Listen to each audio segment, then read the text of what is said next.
Why Shirley MacLaine won't watch this one movie. She made it in 1970. Shirley MacLaine was born Shirley MacLaine Bain April 24, 1934 in Richmond, Virginia. From the time she was little, she showed she liked to be free and wanted to do things her own way. She grew up in a house full of art. Her mom, Kathleen Karen, was a dramateacher who liked kids to try art, while her dad, Ira Owensby, worked as a teacher and helped kids want to learn. This home helped young Shirley love telling stories, acting, and showing who she was, things that would shape her whole life's work. When she was a kid, Shirley loved acting and first treating. She worked really hard at ballet, and even though she was really good, her tall body made her try other kinds of stage acting. By high school, she was already doing lots of plays, learning how to be disciplined and confident, skills that would help her for her whole career. After moving to New York City when she was a teenager, Shirley's brave personality helped her when she got hired as a backup dancer on Broadway.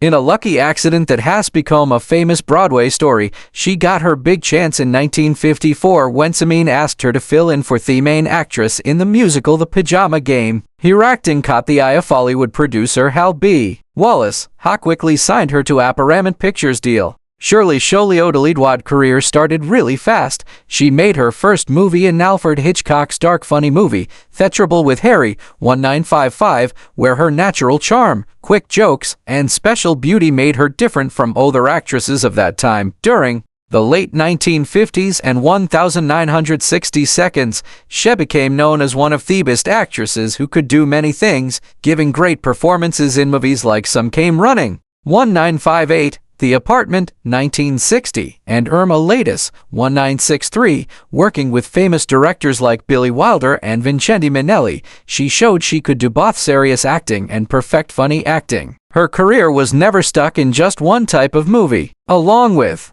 her movie work, Shirley did TV shows, live shows, and later wrote best-selling books about her life. Over time, she became known not just for her acting, but also for being open about talking about things that many famous people don't talk about, like spirituality, reincarnation, and mystical stuff. Her books, like Out on a Limb, 1983, started big conversations and made readers think about life beyond normal ideas. While some critics didn't like her spirituality, Shirley never apologized, showing the real personality that has made her loved by fans. Shirley's work in movies was noticed, with many Academy Award nominations. And in 1983, she won the Oscar for Best Actress for her role as the complicated, sharp-tongued mom, Aurora Greenway, in terms of Fenderment. The role, thought of as one of her best, showed her amazing ability to show both the strength and weakness of a character, earning her a place among the greatest actresses of her time. Over the years, she has also been given many Golden Globes, an Emmy, and the Offie Life Achievement Award, making her place solidas a true icon of acting.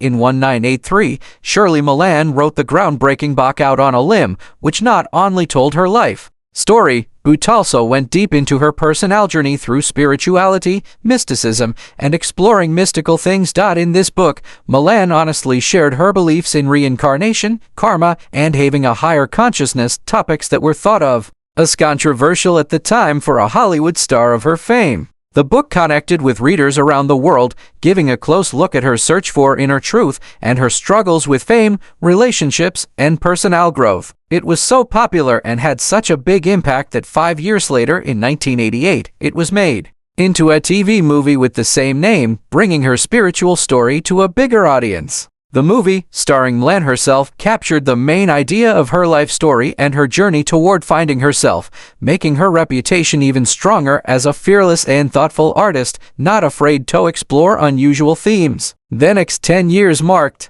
a great return to the big screen for MacLaine, showing her talent and ability as an actress. In 1990, she gave a fiery, memorable performances in Postcards from the Edge and Waiting for Light, two movies that showed both her serious and funny skills.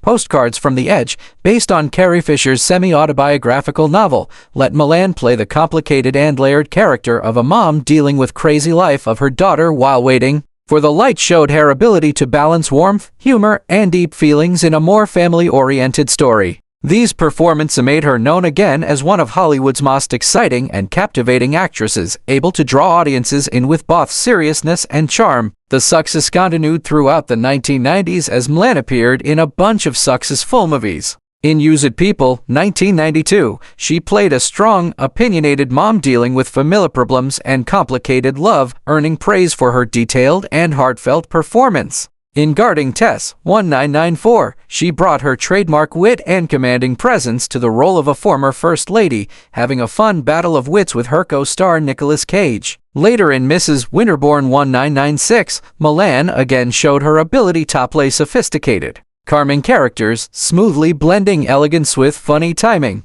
These movies altogether made her lasting appeal stronger and made her legacy solid as a versatile performer who could handle both drama and comedy equally well. In 2000, Shirley MacLaine grew her artistic skills by making her directing debut with Bruno, a project that showed her desire to explore storytelling from behind the camera. The movie, a drama mixed with social commentary, let her put her creative vision into shaping the story, performances, and overall production, proving that her talents went way beyond acting. Through the new millennium, MacLaine continued to get recognition for her work on screen, earning nominations for her roles in Hell on Heels, The Battle of May 2002, a TV movie telling the story of the cosmetics industry, in Shoes 2005, where her performance added deep feelings and wisdom to the story of sisterhood and self-discovery, and Coco Chanel 2008, where she brought brother-typical elegance and seriousness to playing iconic figures,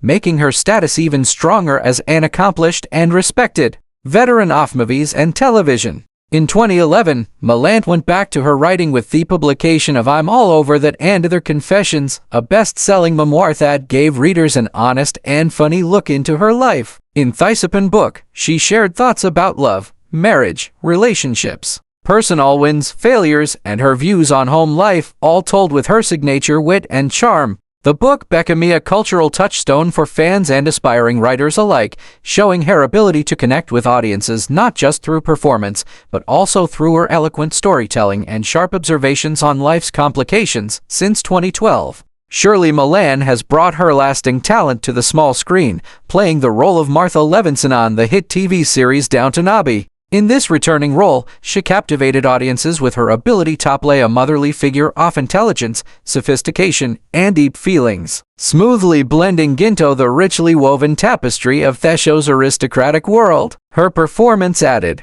a new layer of seriousness to the series, showing that even decades into her amazing career, MacLaine continues to grow as an artist, taking on new challenges and leaving a lasting impact on both contemporary and classic audiences alike. In her later years, Shirley has continued to act, appearing in movies like Steel Magnolias 1989, Bernie 2011, and The Last Word 2017, as well as TV hits like Downton Abbey. Even in her 80s, her wit remains razor-sharp, her energy undimmed, and her curiosity about life as vibrant as ever. She is a living reminder that artistry and vitality don't have to fade with age, but can grow into deeper forms of expression.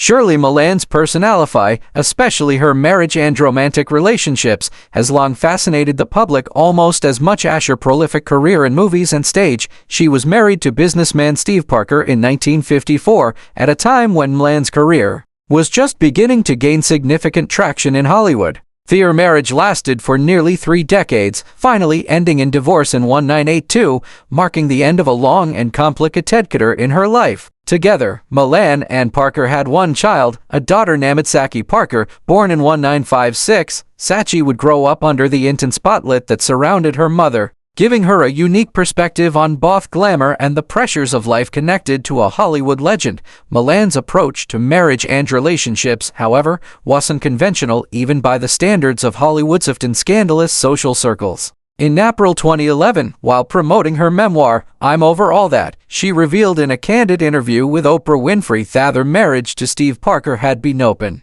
This admission highlighted MacLaine's belief in personal freedom and her willingness to go against society's rules. Each had her philosophy that emotional and romantic connections could take many forms and that commitment did not always have to follow traditional structure. MacLaine also confessed to Winfrey that she often fell in love with leading men she worked alongside on movie projects, showing how her professional and personal lives were some enemies mixed together. Interestingly, she noted two important exceptions to this pattern. Jack Lemmon, with whom she starred in The Apartment, and Irma Luce and Jack Nicholson, her co-star in terms of endearment. These exceptions suggest that MacLaine was able to maintain professional respect and personal boundaries with some of Hollywood's most prominent actors, even amid the often intense chemistry that can develop on set. Beyond her work-related romances, MacLaine's love life included several high-profile and historically intriguing relationships. During the 1960s, she developed a long-running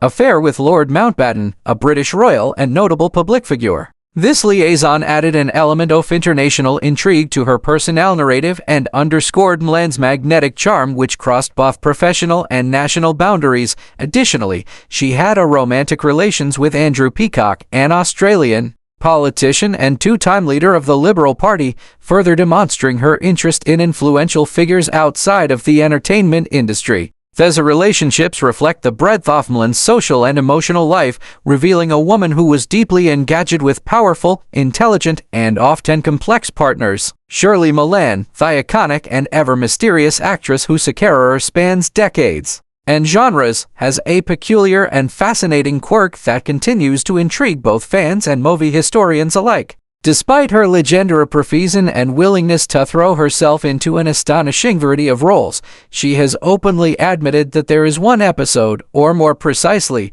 one movie from her past that she refuses to watch under any circumstances. That project is the 1970 movie Two Mules for Sister Sara, a Western comedy that paired MacLaine with none other than Clint Eastwood, one of Hollywood's most enduring and celebrated leading men. While the movie itself was successful and remains a memorable entry in the Western genre, MacLaine's refusal to revisit it speaks volumes about her personal and artistic boundaries. The specific episode in question, Two Mules for Sister Sara, was not only notable for its plot, a mix of comedy, action, and the unconventional pairing of a nun and a mercenary in the Mexican Revolution, but also for the behind-the-scenes dynamics that MacLaine herself has hinted at. Working alongside Clint Eastwood, who at the time was solidifying his stoic persona in Western cinema, proved to be a challenging experience for MacLaine. She has been candid in interviews about her strong personality and her insistence on maintaining creative control over her performances, traits that sometimes clashed with Eastwood's famously no-nonsense minimalist approach to acting. Their contrasting styles, she suggests, created a tension that lingered long after filming wrapped, making the perspective watching the movie emotionally uncomfortable for her. MacLaine's admitted hatred, or perhaps more accurately, deep dislike of working with Eastwood on this particular movie, layered. It's not simply personal animosity. It reflects her deep commitment to artistic integrity and her intolerance for situations in which her creative vision feels constrained or endearment. For someone like MacLaine, an actress whose career has been marked by bold choices, risk-taking, and a refusal to conform to Hollywood's expectations, reliving the experience of feeling creatively stifled is unappealing. By refusing to watch Two Mules for Sister Sara, MacLaine is exercising her autonomy over her own body of work, deciding which moments of her career she chooses to preserve in memory and which moments she prefers to leave behind unseen. Moreover, this refusal highlights a fascinating aspect of MacLaine's personality, her extraordinary self-awareness and her unapologetic approach to both her art and her life. While many actors revisit past performances, analyzing or celebrating them, MacLaine's choice is a testament to her selective engagement with her own legacy. It shows a woman who knows what values, what she finds meaningful, and what she finds irksome or incompatible with her sense of self. The story of her dislike for Clint Eastwood in the context of this movie adds another layer to the public's fascination with her. It humanizes her, revealing that even icons are not immune to interpersonal difficulties or the frustrations of collaboration in an industry often dominated by ego and contrasting artistic visions. In essence, Shirley MacLaine's refusal to watch Two Mules for Sister Sara is more than just a simple gripe with a co-star. It is a window into her uncompromising standards, her personal boundaries, and the fierce independence that has defined her extraordinary career. It is a reminder that even decades after the cameras stop rolling, the experiences actors carry with them can leave a lasting imprint, shaping not only how they view their work, but also how they choose to engage with the legacy of their own achievements. For MacLaine, some memories are too vivid, too irksome, or too entangled with past tensions to be relived, even if the rest of the world sees them as timeless cinema.